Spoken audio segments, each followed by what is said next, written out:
Senior BRS कायद मोहम्मद आजम अली ने अपनी party के दीगर कायदीन के हमरा यूसुफगढ़ डिवीजन के वेंकटगिरी इलाके में मस्जिद मोहम्मदिया में नमाज जुमा अदा की और बादिजा मुकामी अवाम से मुलाकात की। इस मौके पर तमाम ने मरहूम मागंटी गोपीनाथ को याद करते हुए रंजो गम का इजहार किया। मोहम्मद आजम अली ने कहा कि मागंटी गोपीनाथ एक हमदर्द और अवाम दोस्त कायद थे जो हर वक्त अवामी मसाइल की यकसी में पेश रहते थे। ख्वाह मसला आबी सरबराही का हो, बरकी का या खस्ता हाल सड़कों की मरम्मत का, वो हर मसले को तरजीह बुनियादों पर हल कराते थे। आजम अली ने कहा कि गोपीनाथ मजहब व मिल्लत से बालातर होकर अवाम की खिदमत किया करते थे। रमजान हो या बदकमा या कोई भी त्यौहार हो, वो अवाम के दरमियान रहते और इनके दुख सुख में शरीक रहते थे। रियासत की मौजूदा सूरत हाल पर तबसरा करते हुए मोहम्मद आजम अली ने कहा कि रेवंत रेड्डी हुकूमत के इख्तिदार में आने के बाद रियासत तेलंगाना ज़बूहाली का शिकार हो चुकी है। उन्होंने कहा कि केसीआर के दौरे हुकूमत में रियासत ने जिस तेज रफ्तारी से तरक्की की, आज वो तमाम तरक्याती समरात का कांग्रेस हुकूमत की नाअहली की नजर हो चुके हैं। आजम अली ने मजीद कहा कि केसीआर ने अपने 10 साला दौरे इख्तिदार में वो कारनामे अंजाम दिए जो कांग्रेस अपने 50 साला दौर में ना कर सकी।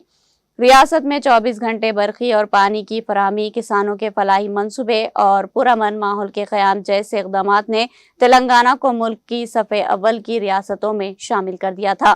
लेकिन आज रेवंत रेड्डी की हुकूमत ने रियासत को बदतरीन हालत में पहुंचा दिया है और अवाम शदीद मुश्किलात से दो चार है। आखिर में मोहम्मद आजम अली ने जुबली हिल्स के अवाम से अपील की कि वह आने वाले ज़मीनी इंतखाबात में बीआरएस उम्मीदवार मोहतरमा मागंटी सुनीता मरहूम मागंटी गोपीनाथ की अहलिया को भारी अक्सरियत से कामयाब बनाए ताकि वो अपने शौहर के मिशन को आगे बढ़ाते हुए अवामी खिदमत का सिलसिला जारी रख सके। इस मौके पर मागंटी सुनीता, इनकी दोख्तर राकेश सुरेश, वासुदेव, अरशद अली खान, यूसुफ, नूरजहां, अमरजहां, फहीम, अजहर, शफी, हसन, शब्बीर, सीनियर कायदीन बसवा राजू, संतोष और मुतादिद बीआरएस कायदीन भी मौजूद थे। आज हम लोग यूसुफगढ़ डिवीजन वेंकटगिरी में मस्जिद मोहम्मदिया में नमाज अदा किए। यहाँ के लोगों से मुलाकात हुई, महल्ले के लोगों से मुलाकात हुई और सभी का बज़ाहिर अफसोस बहुत रहा है कि माकंडी गोपीनाथ साहब हमारे बीच में नहीं है।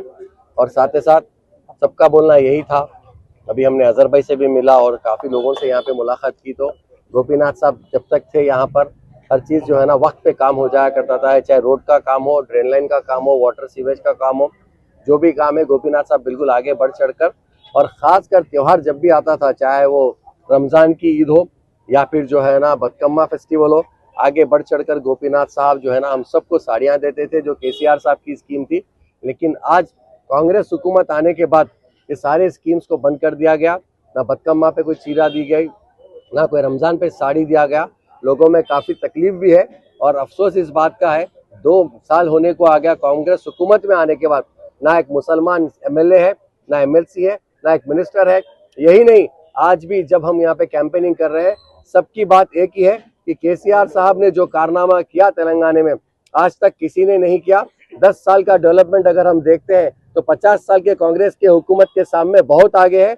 जब तेलंगाना बना, कांग्रेस के इसी लीडरों ने कहा था तेलंगाना तो मिलेगा लेकिन आप लोग भूखे रहेंगे, लाइट नहीं रहेगी, पानी नहीं रहेगा। लेकिन आज 10 साल में केसीआर साहब ने घरे घर पानी पहुंचाया, 24 घंटे अनइंटरप्टेड पावर सप्लाई दी, और यही नहीं, गरीबों को 2000 रुपए पेंशन दिया, और साथ ही साथ नौजवान बच्चों के लिए खासकर स्कूलों का जो केसीआर साहब ने कदम डाला है। आज 1000 से ज्यादा गुरुकुल और टेमरिस के नाम पर एजुकेशन हब्स हैदराबाद तेलंगाना में है। इसी के साथ साथ केटी रामाराव साहब की सदारत में जो हाईटेक सिटी को डेवलप किया गया, आप देखिए, एक नजर अगर उस तरफ से आते हैं तो लोग ये कहते हैं कि हम कोई इंटरनेशनल कंट्री में लग रहा है। तो मैं आप तमाम लोगों से, खासकर हमारे साथ हमारे मागंटी सुनीता मैडम हमारे कैंडिडेट हमारे बीच में भी है, साथ ही साथ हमारे काफी यहाँ के लीडर्स है, कॉर्पोरेटर साहब है, मैं आप सबसे एक ही बात की रिक्वेस्ट करता हूँ कि हमको भारी अक्सरियत से बीआरएस को मजबूत कीजिए, क्योंकि ये इलेक्शन जीतने के बाद बीआरएस या कांग्रेस का कोई फायदा नुकसान नहीं होगा, लेकिन आवाम के लिए एक बहुत बड़ी जो है ना मिसाल होगी, क्योंकि कांग्रेस के हारने के बाद ही कांग्रेस को ये समझ में आ जाएगा कि झूठे वादे कर आने के बाद उनको कुछ नहीं मिला और आवाम ने उनको सबक सिखाया। सब अभी तक खाली लटक रहे हैं हवा में, 6 गारंटी के नाम पर लोगों में जो है ना काफी तकलीफ दे दी है। आज तक अगर हम हिसाब डालें तो हर घर में 55,000 रुपए की लेडी को उन्होंने बाकी है। 1 तोला सोने के हिसाब डालते हैं तो आज जो है ना कम से कम अगर 1 लाख शादी होते हैं तो तेलंगाना में 1,16,00,000 सोने के उन्हों खर्चदार है। हमारे बच्चों को एक्टिवा गाड़ी देते बोले उसके खर्चदार है। और यही नहीं 2,500 रुपए जो बच्चों को देने का वादा किया उसके खर्चदार है। मेरा रेवंत रेड्डी साहब से एक ही बात बोलना चाहता हूँ, 6 गारंटी 420 वादे, ये पूरे 420 ही काम कर दिए आप। अब यहाँ से आवाम आपको सबक सिखाएगी। देखिए कब्रिस्तान को लेकर मुसलमानों के साथ जितना बड़ा मजाक किया गया, मैं समझता हूँ हिंदुस्तान में कहीं ऐसा नहीं हुआ। यहीं पर 8 दिन में सबसे पहले कारवान में एक 2,500 गज जमीन कब्रिस्तान के लिए अलॉट की जाती है, लेकिन फौरी वहां पर आर्मी पहुंच जाती है डिस्प्यूटेड लाइन बोलकर। और उसी के बाद जब हमारा धरना हजोस पे होता है तो इमीडिएट 4 घंटे में यहीं पर यहाँ के लोग जो है ना बोराबंडे में जो ग्लास फैक्ट्री के पीछे एक दीवार तोड़कर 7,500 गज कब्रिस्तान के लिए बोलते हैं, लेकिन अफसोस वो भी डिस्प्यूटेड लैंड बोल के पता चला। तो बहरहाल ये कांग्रेस सिर्फ बोलने वाली है, करने वाली कुछ नहीं है।